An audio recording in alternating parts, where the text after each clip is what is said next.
you doing? This is the Certes Once More Into the Breach podcast. We are going to be discussing a number of very important subjects important to you. Let's first of all see who's going to be on the podcast today. Hello, my name is Paul German. I'm the Chief Executive here at Certes. I've been working with Certes around about 9 years now, 10 years. When I came into the company, the company was tackling a problem that was really close to my heart, which was around solving the problem around data protection rather than focusing just purely on infrastructure. So a really very exciting place to be. Thanks, Paul. Let's introduce your colleague. Your colleague is Simon Pamplin. Simon, welcome to this podcast series. Yeah, hi. So I'm Pamplin. I'm the CTO for Certes. I've been with Certes for about 18 months now. And I joined really because the industry's come to a conclusion that the infrastructure in technology is really not fixing the big problem we have today. And that's data loss, people stealing your data. So Certes is a really interesting place to be because we're right on the forefront of learning how to protect that data for customers, no matter where it goes. The objective of today's podcast is to look at infrastructure. Infrastructure is pivotal, isn't it, when it comes down to the solutions Certes are providing. Well, let's come to you first. Let's look at why you've decided to tackle this a different way to everybody else. I think when we talk about infrastructure, it's really very important because whilst infrastructure itself is important to an organization, one of the things that trumps that is the data that is carried over that infrastructure. One of the biggest challenges for our customers is that data today isn't tied to one single piece of infrastructure. Infrastructure may be owned, may be managed, it may be cloud-based infrastructure, but my data, irrespective of what type of infrastructure it goes over, always remains sovereign to me or to my business. So it's really very important that at all times I can retain control of how that data is protected, irrespective of the infrastructure it goes over. We cannot tie the security posture or the security policies around how my data is to be protected over the infrastructure that it's going over. It's very important that we can separate out the infrastructure away from the way the data is being secured. I think in some previous interviews and on your website that hostile threat actors, they're not trying to steal your infrastructure, are they? They're trying to steal what's running on it. Exactly. When you start looking at regulation and when you start looking at what the regulators are looking for, they're very much looking at has a network or an infrastructure breach led onto a data breach. If it's just a network or an infrastructure breach and data has remained safe at all times, then typically there's no action, no further action taken. However, if that network breach has led onto a data breach, then obviously that's where the regulators try and flex their position and make it clear that data has to be protected at all times. And that's why we're seeing things like financial penalties go up, things like brand damage through the fact that customers have to be notified when their data is compromised. And even more so now, we're seeing certain types of regulations introduce individual liabilities for individuals that sit within the C-suite of an organization. Regulators are now becoming very punitive and it has to be taken a lot more seriously. Moving over to Simon now. Simon, why is this approach Certes are taking so very different and so much better for clients? I think when you look at our industry, in the IT industry, we're great at having an echo chamber. We like to tell ourselves that what we're doing is the right thing without probably looking at what matters to the customers or the businesses that are using IT. And digitization has forced more and more data to go out into the general public over networks, etc. So people seem to have lost track or lost focus on the fact that the really important thing is data. The infrastructure is required, obviously, to transmit that data around the globe and to the various applications. But the key thing is the data itself. So what Certes has done is it comes at this from a completely different direction to every other network security vendor, in as much as we start with the assumption you're going to be breached, you are going to lose data, it will be stolen at some point. And I think that's universally accepted now across the globe. So if your data is going to be stolen at some point, it makes a lot more sense to focus your efforts on protecting that data rather than just the perimeter that surrounds the data in the form of the infrastructure. So Certes comes at this whole question, if you like, from starting to protect the data itself before it hits any network, so that no matter where it goes or who steals it or who tries to use that data, it's valueless to anybody other than the intended recipient. And then that's really the value that we bring to all of the solutions that we work with. This is a very passionate subject of yours, isn't it? You happen to have mentioned, I recall, that the thing that you love most about your job is those customer light bulb moments. Take us through what you mean by that. It's that realization moment where a customer's struggling to work out how they avoid things like the regulatory penalties, how they protect their business from adverse publicity or even legal cases we're starting to see now. And especially if you talk to a CISO, the Chief Information Security Officer, about their job, they are probably the most stressed individuals in our industry because they carry the can for when data gets lost. And they really didn't have any controls or capabilities to protect that data once it was stolen, but stopped with them. And what Certes does is gives them that control. It gives them the ability to protect the data irrespective of the network or the cloud or the infrastructure that it flies over. So they can happily go and engage with a service provider to take as a service solutions, safe in the knowledge that whatever they do, their data is protected, their company is protected, and they themselves are protected from any ramifications of a data breach. When they get that moment and you see it in their eyes that, yes, there's a solution to this problem, that's the really impressive part of what we do. One of the things that I think people find so overwhelming, certainly with tech and cybersecurity and data protection, privacy, is that there are so many companies offering solutions. It's almost like very hard to see the wood for the trees, isn't it? Everyone is providing a fix for everything, and clearly it's quite a competitive market. How do you stand apart with Certes, and how do you build that kind of tunnel of connectivity to your customers? It's down to the fact that the focus of all these other organizations that you mentioned, and you're right, that there is a plethora of solutions out there, zero trust, all of the protections, the analytics, the new AI threat dynamics, trending analysis, all of this reporting of activities. They're all very good at showing you what's happened to someone else or what's happening over the internet or what the latest attacks have been like. They're all retrospective. They're all reporting on what has happened or what is happening. And in the data world, that's just too late. As soon as any part of that data is exposed, the regulations kick in. So again, Certes comes at this from the approach that you are going to be hacked. So if you're going to be hacked, protect your data before it's stolen rather than try and patch it after the case. Our different approach is we focus on the data, we focus on protecting that data, and we make sure that the customer and the intended recipient are the only ones that can access that data.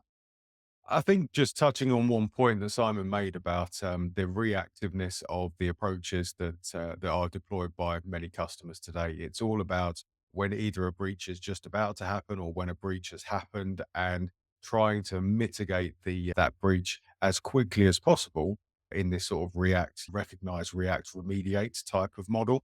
Now, from a network infrastructure perspective, that works because we want to limit the exposure of any compromise that happens within the network or the infrastructure layer.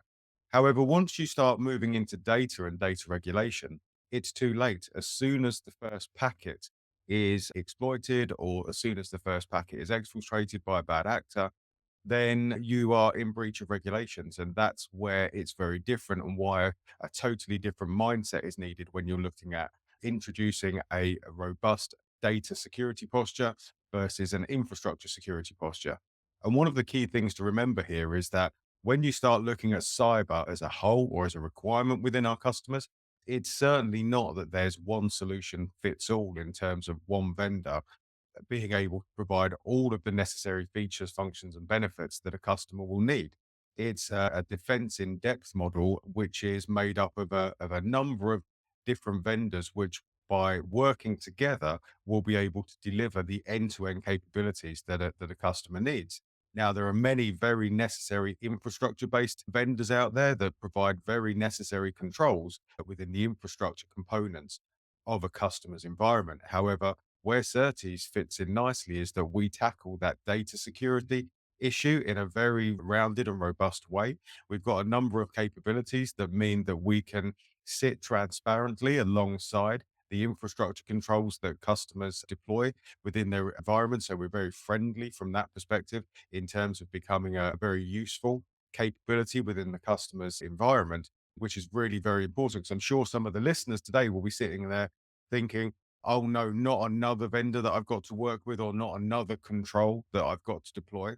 But one of the mandates that Certes has had from day one, which is where we understand that we will be a piece of the puzzle when it comes to solving the cyber issues within our customer environments.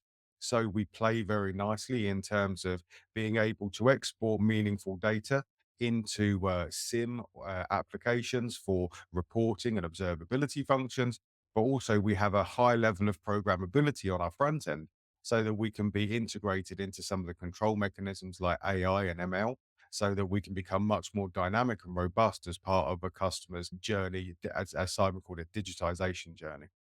Are you using AI at all in your solution? So, whilst we don't use AI within our solution, what we do have is that robust front end capabilities around very powerful REST APIs that mean that we can be orchestrated fully by an AI engine.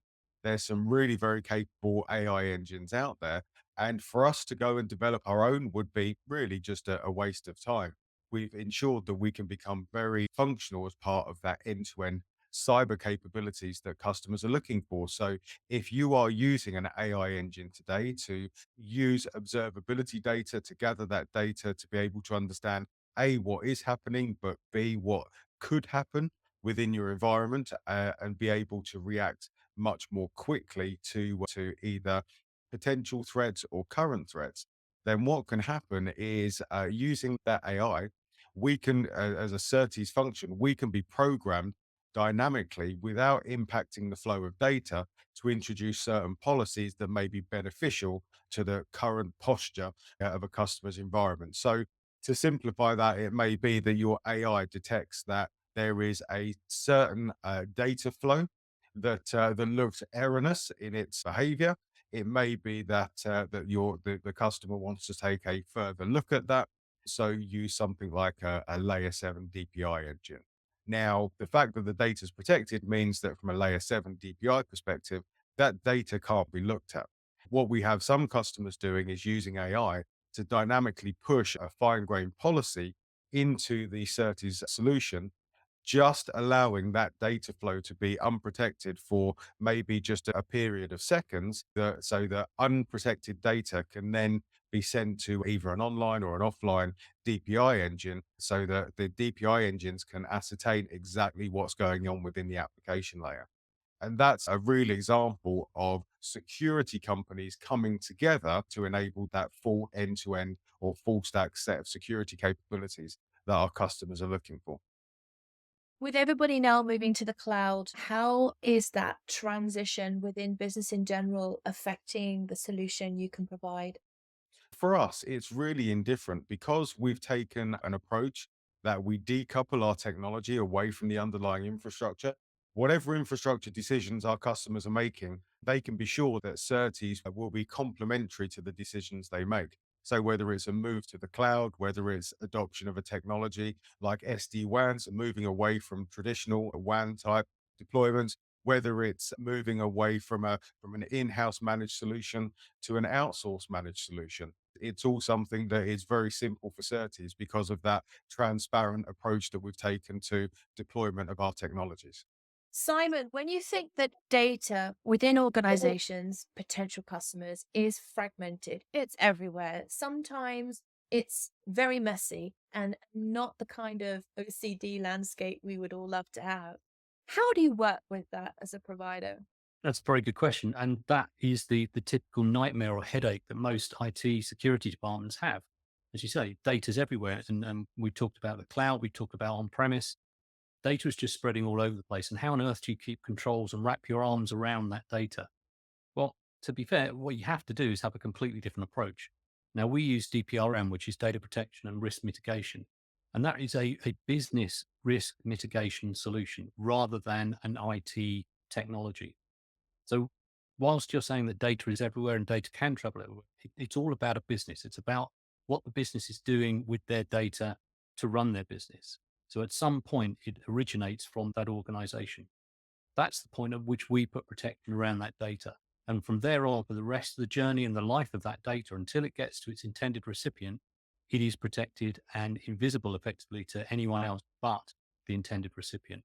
So DPRM is the way that we approach this. And it's really a business risk mitigation solution that's focused around protecting data rather than an application-based encryption solution or an encrypted network link or a VPN.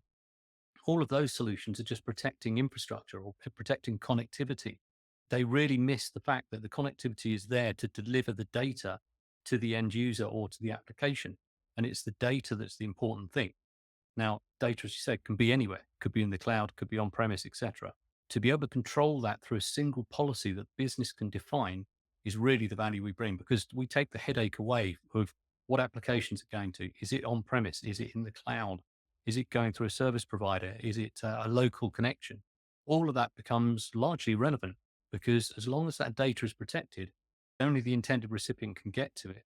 So all of the other typical threat landscapes or places where the data could be intercepted and extracted and maybe used against the organization, all of those problems go away. All of the worries about have you patched your firewall to the latest level, etc., that largely goes away. Yes, you need to do that, but it's not as important because the data flowing through it is already protected. Let's look at those organizations that are going through the data classification process. They are polishing up their data enterprise risk management policy. How far do you need them to be in this process to be ready to understand the scope of their own environment, to be ready for you? Again, this is one of the beauties of DPRM because it can be incredibly granular. We can go down to which applications, which hosts do you wish to protect, etc. Or we could just put a single blanket policy. So day one, the customer could say, I want to deploy DPRM from Certes. I want one policy that basically says anything from my business is protected. Nobody other than my intended recipient of this data can get to it. So absolutely everything going through that organization will be protected by DPRM. Or you could go through and say, well, actually my HR or my financial or my medical records or whatever the business is, it might be intellectual property, customer database, things like that. Anything that has a value to the customer that if it was stolen would cause them pain from regulation or adverse publicity or legal cases is how they would typically go about defining their policies. But they could have, as I say, a single blanket policy, just one that they define that says everything coming from this organization, protect it. It's as simple as that. Or at least have a kind of risk assessment plan in place to know where the critical data sits and then prioritizing maybe with that first. Yeah, they should do that anyway as part of their normal corporate governance and risk mitigation solutions. And Certes does one thing and one thing only really, really well, which is protecting data in motion. That's the thing that we focus on, the data as it travels from one location to the other. And as we've talked about, security is a many-layered thing. So we're not saying that Certes is the solution for all of your security problems. You absolutely need to have perimeter-based security. For example, you wouldn't buy a house without a front door just so anyone could walk in. You definitely need to have that perimeter-based security. You focus on the data because that's what the business operates on. And we're very much focused on a business risk mitigation solution rather than a specific technology solution. Simon, you mentioned house and front door. I was thinking, do you remember that cereal we used to have as a kid, which I think you can still buy? And once you ate, you had this kind of orange glow around your body because that was the protection you had, right? So I'm thinking the data is being protected. I'm seeing this kind of little glow around it, and wherever it goes, then in motion, it's protected. That's a good way to look at it, I think. Yeah, absolutely. Yeah. Thank you so much, Simon, for joining us on this podcast. Thank you, Yo-Yo. It's been a pleasure. Thank you, Paul. Thank you, Yo-Yo. Thanks for having us, and hopefully we'll see you again. And there you have it, the end of a fabulous episode. Wow, didn't we talk about a lot? Thank you so much. Once more into the breach. Catch you next time.